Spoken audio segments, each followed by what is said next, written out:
Diamonds in the rough. NFL Draft Diamonds. Time to shine.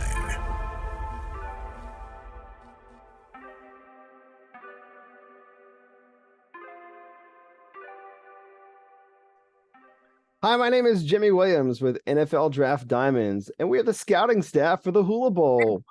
Today I have with me one of the athletes that participated in that event this past season. His name is Trey Wortham.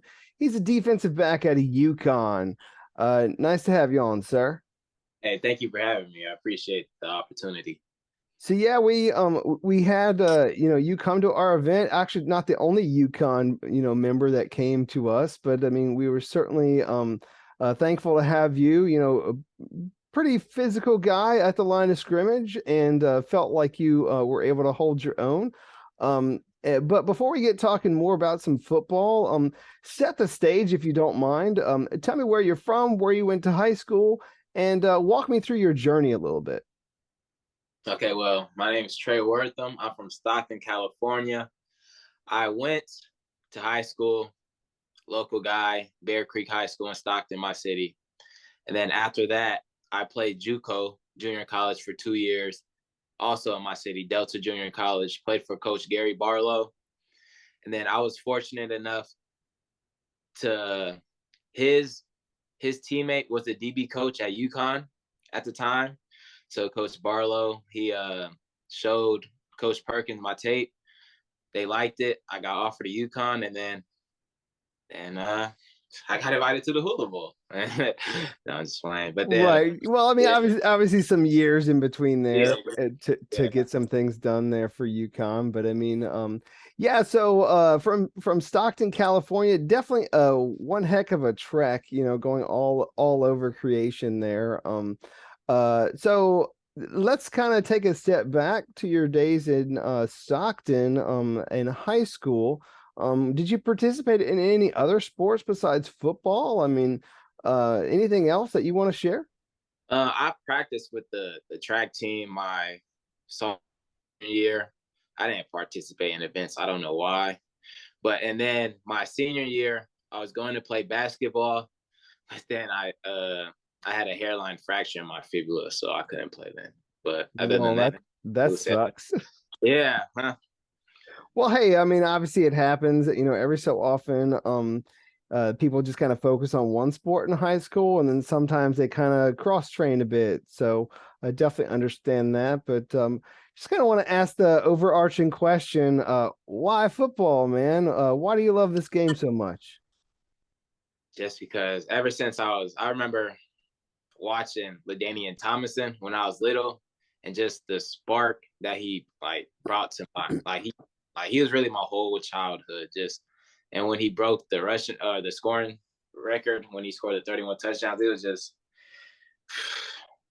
and I just seen it was something that I wanted to do.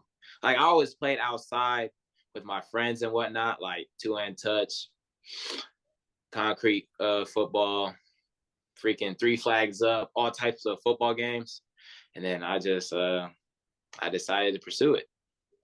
Well, yeah, I mean, obviously, LaDainian Tomlinson, awesome running back, but you yourself ended up being a defensive back. So, not exactly the same thing, but hey, I mean, you growing up in that area, you gotta love, the Chargers at the time. So, to be honest with you, I was pulling for them a couple of years, man, but they kept on getting shot down by the goat. So that's just how it works out. But you found your way there to UConn. Actually, before you got to UConn, you did the JUCO route. Yes, sir. And so a lot of people really don't understand that journey, and maybe perhaps why you went there. And of course, like the grind, like people don't understand, like it's really like setting separating the men from the boys, so to speak. So talk about that, because I know that's not like your everyday adventure. I mean, lucky enough, my junior college was in my home city, so I got to stay at home. But they don't offer scholarships in California, so you have to pay out of pocket for school, and you really don't have time for a job either, because you have practice at 6 a.m., lift, classes, meetings, and then practice again if you're lucky enough. So really, it really like depicts like in your mind, like if this is really for you. Like it's either because it's really not for everybody. Like I tell people that all the time. Like the grind, the dedication that football takes, like it's very time consuming, but it's not for everybody. So if you love it, you're gonna always try to pursue it, and that's what I've been doing. You know? Gotcha. Well, I mean, you went through that grind there in JUCO and then found your way there to UConn, having some good years there.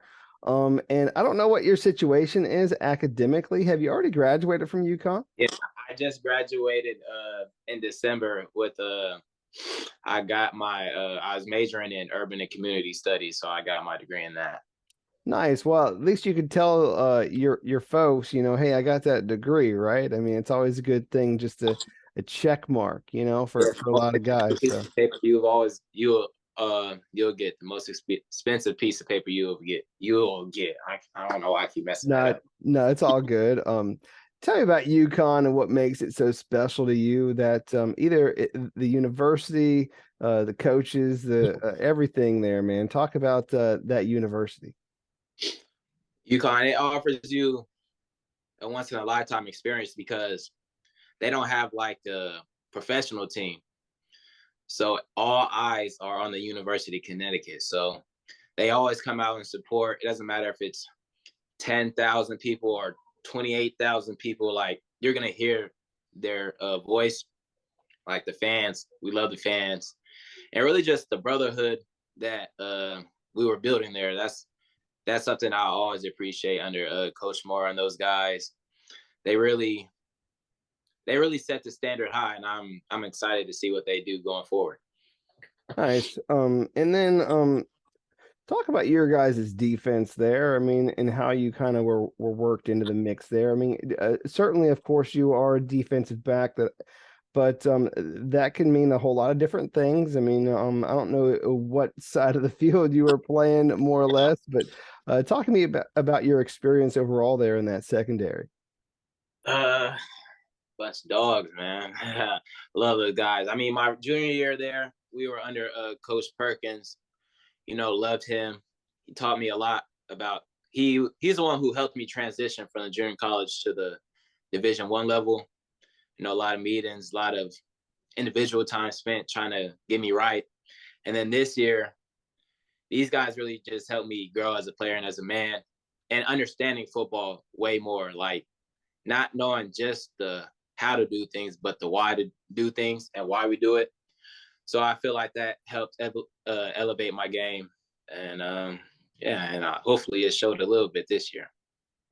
Well, I mean, it showed it enough that we decided to bring you down to Orlando. So, I mean, hey, that works out.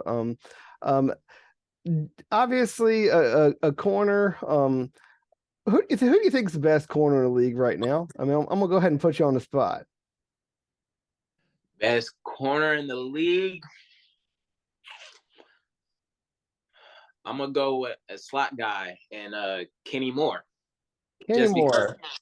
Just because I like because I feel like the nickel is a harder position to play because just the splits and they can have an in or out release, so the whole route tree is open. So being able to be productive in the nickel spot, I feel like that just speaks for itself. You're also, closer to the line of scrimmage typically, and you in the line of fire, man. Like anything could come your way, and you got to be ready. So, is that kind of how you see yourself transitioning to the next level? Like, what do you think that separates you as a prospect? I mean, yeah, exactly. I feel like I could play both outside and inside.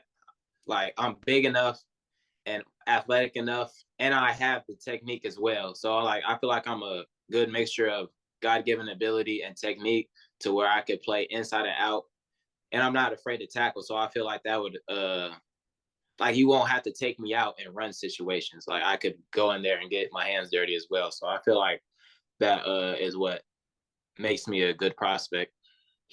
Yeah, I mean, when we were scouting you, one of the things that really showed up is we felt like you were very strong at the point of attack, definitely very good in press coverage, and just a guy that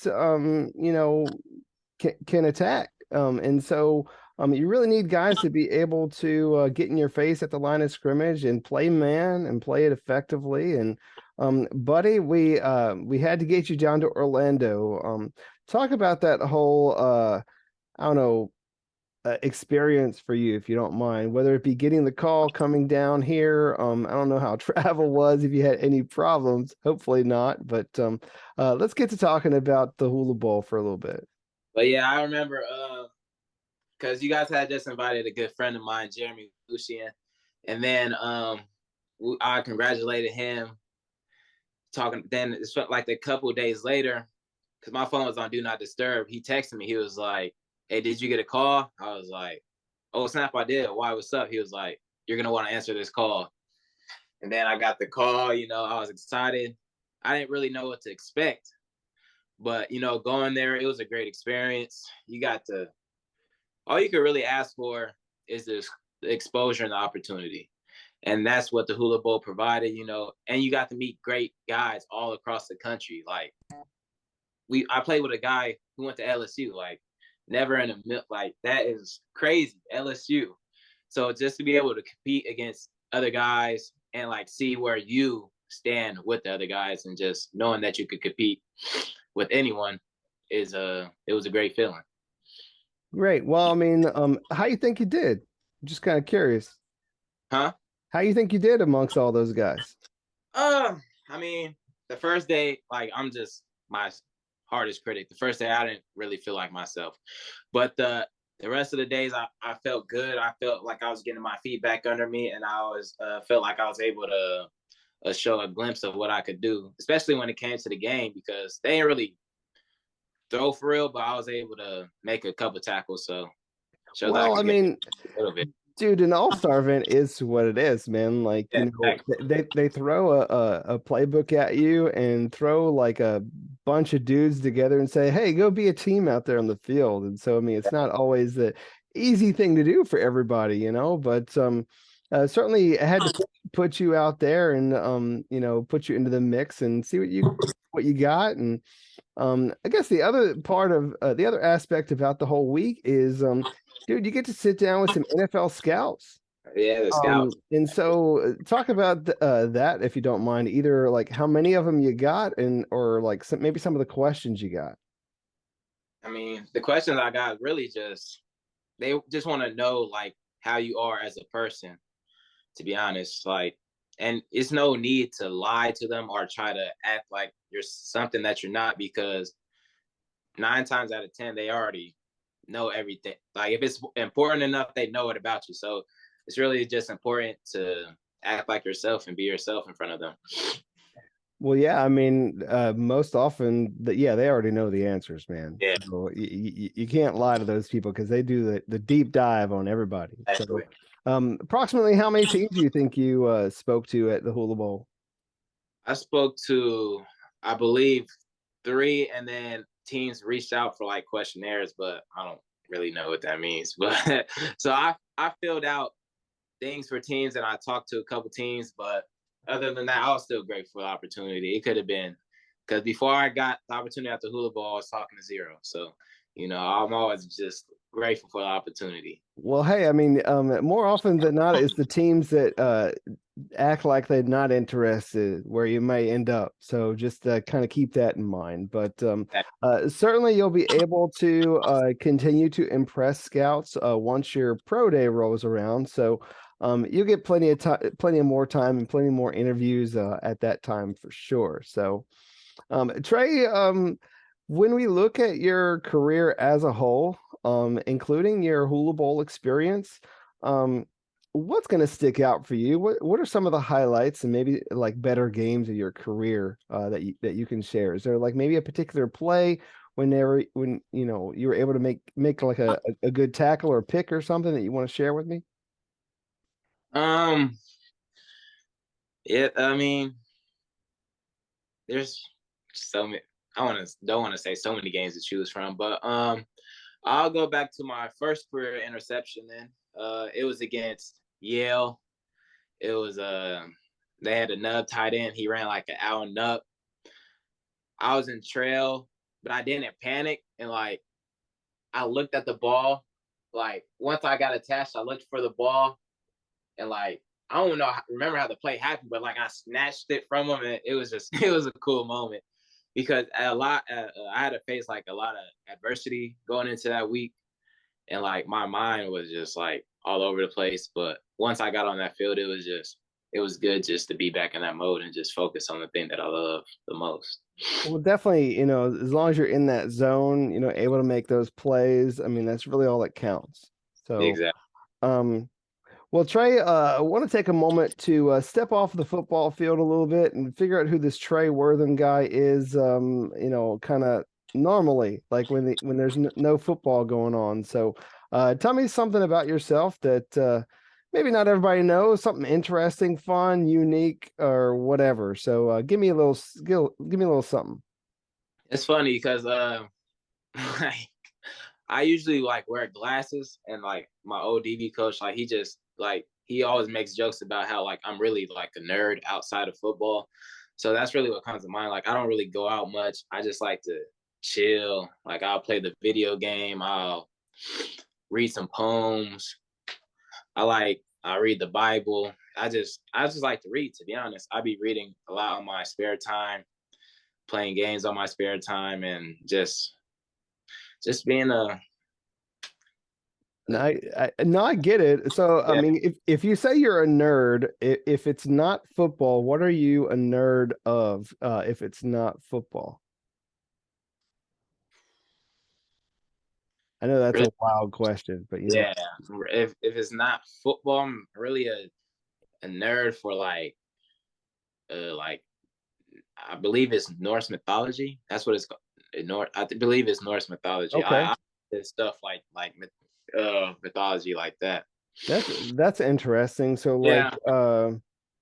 and I kind of get like that region and stuff. So, I've done a little bit of research in that before. So, I mean, I kind of understand what you're getting at. Yeah.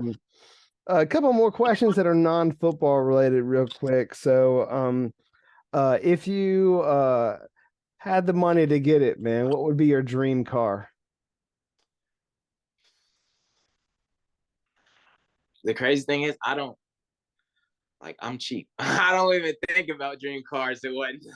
All right, I well, that's fair. I mean, it's something that's drivable. Okay, so exactly. As long as it gets me from point A to point B, I'm fine. no, that's all right. Tell me about your hometown. Is there some place in your hometown that we would go, like if I were to come visit you?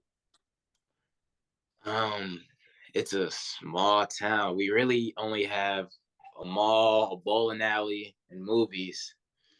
That's really all you can do in my home. It's a small town. I wouldn't trade it for a world though. Stockton, California. That's really what I get excited talking about home. Like that's really what made like the situations we had to go through really just made me who I am today. And I really wouldn't trade it for the world. Gotcha. Well, obviously, Trey, right now you're training for your pro day. That's going to be coming up here soon. What are your expectations for that event? What are you trying to show some of these scouts? I mean, do you have any particular, numbers that you're trying to obtain in some of these drills? 4-4 for sure in the 40. And because I mean, the 40 doesn't make or break you, but I feel like that's one part of the pro day that could really just click in scouts' eyes, because I feel like if you can't teach speed. So if you're able to run with the opposing teams, like they could teach you all the fundamentals and techniques that you need. As long as if you're a well-rounded athlete, I feel like. So I just want to show that I'm a well-rounded athlete. That's really what it comes down to. No, that's fine. So hopefully you'll obtain that 4-4.